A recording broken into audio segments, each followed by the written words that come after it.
ராமதாஸும் சசிகலாவும் சேர்ந்து விஜய் ஒப்புக்கொண்டால் விஜயுடன் சேருவதற்கு வாய்ப்பு இருக்கு. அதுக்கு இன்னும் காலம் இருக்கு.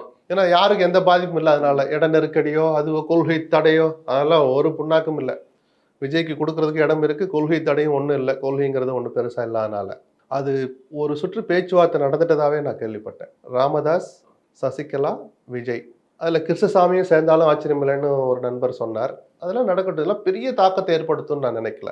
ஒருவேளை இந்த 2 பேருமே தனியாக நிற்கிறாங்கன்னா, ஆல்ரெடி வெளியான ஒப்பந்தப்படி சசிகலாவும் டாக்டர் ராமதாஸும் இந்த வன்னிய சமுதாயத்து மக்கள் வாழ்கிற இந்த வட மாவட்டங்கள்லையும், முக்குளத்தோர் வாழ்கிற அந்த தென் மாவட்டங்கள்லையும், டெல்டாலையும் 2 பேரும் ஒரு விதமான தாக்கத்தை ஏற்படுத்தும். அது பெரிய யாருடைய வெற்றியோ பறிக்க போறாங்கலாம் நான் பார்க்கல. ஆனால் அவர்கள் வாங்குகிற வாக்குகள் இங்கே குறிப்பாக அன்புமணி நிற்கிற தொகுதியில் பூரா ராமதாஸ் நிற்பார் சார்.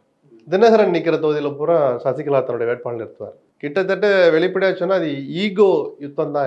இது தனி மனித ஈகோ யுத்தம் தான். மிக நிச்சயமாக திமுகவுடைய வெற்றியை எளிதாக்குற வேலை இந்த 2 பேரும் செய்வாங்க. அவங்க நோக்கம் அதுவா இல்லாமல் இருக்கலாம். பட் நெட் ரிசல்ட் அதை நோக்கி தான் போகும். எந்த வகையிலும் அவங்களுக்கும் பயன் தர போறது இல்லை.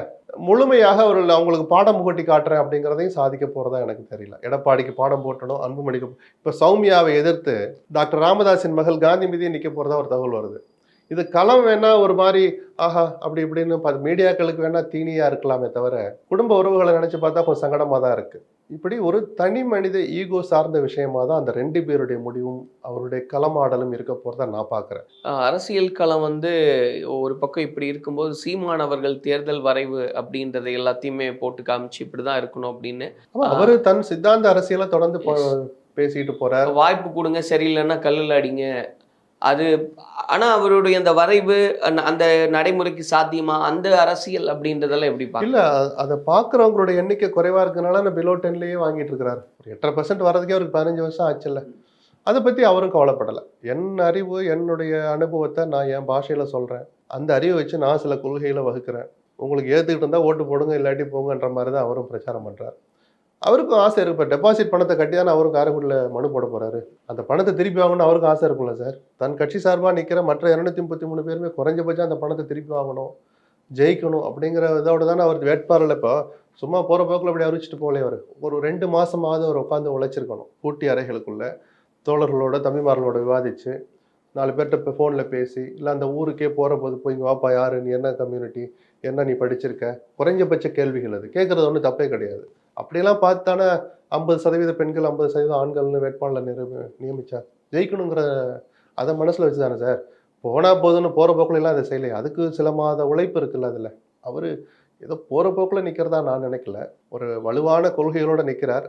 அந்த கொள்கையில் மக்களுடைய ஜனரஞ்சகமான வாழ்க்கையோட ஒத்து போகலைங்கிறது கடந்த கால வரலாறு நிரூபிச்சிருக்கு. இந்த முறை சீமான மக்கள் எப்படி பார்க்குறாங்கன்னு பார்க்கணும். இதே பார்வை தான் பார்ப்பாங்கலாம். இப்போ நம்ம தீர்ப்பு சொல்லக்கூடாது. வெற்றி பெறட்டும், வாழ்த்துக்களை சொல்லுவோம், அவ்வளவுதான். ஆனா அது ஒரு டெமான்ஸ்ட்ரேட் பண்ணி காமிக்கிறாரு அப்படிங்கும்போது உங்களுடைய பார்வை எப்படி இருக்கு சார்? இது பிராக்டிக்கலா ஒர்க் அவுட் ஆகாது. அப்படியே சார் சாப விடணும். ஒரு நல்ல எண்ணத்தோட ஒரு சில இதை காட்டுறாரு. அவர் சொல்லிட்டு போட்டு அது அவருடைய ஸ்டைலு. மக்கள் தான் பார்க்கணும். நம்ம அதை போய் தூத்துறதுக்கோ ஆஹா ஓஹோன்னு பாராட்டுறதுக்கோ நமக்கு ஒன்றும் இல்லை. அவர் மரங்களை போய் கட்டி பிடிச்சார். அதை 4 பேர் நக்கல் பண்ணான். மாடுகளை கூப்பிட்டு வச்சு ஒரு மாநாடு போட்டார். அதை 10 பேர் கிண்டல் பண்ணான். அதை பத்தி ஒரு துளியாவது கவலைப்பட்டாரா? சுற்றுச்சூழல்ல, இயற்கை விஷயங்கள்ல, வாயில்லா ஜீவன்கள் மேல தனக்கு இருக்கிற பிரியத்தை தன் பாஷையில காமிச்சார். கடந்து போயிட்டோம். இப்ப கொள்கைகளை டெமான்ஸ்ட்ரேட் பண்ணி காட்டுறாரு. இப்படிதான் இருக்கணும், இப்படிதான் இருக்கணும்னு. மக்கள் எப்படி பாக்குறாங்கன்னு பார்ப்போமே. நிறைய விஷயங்கள் பேசியிருக்கோம் சார். இன்னும் அடுத்தடுத்து என்ன நகர்வுகள்லாம் இருக்குன்னு பொறுத்திருந்து நிறைய விஷயங்களை பேசலாம். நன்றி.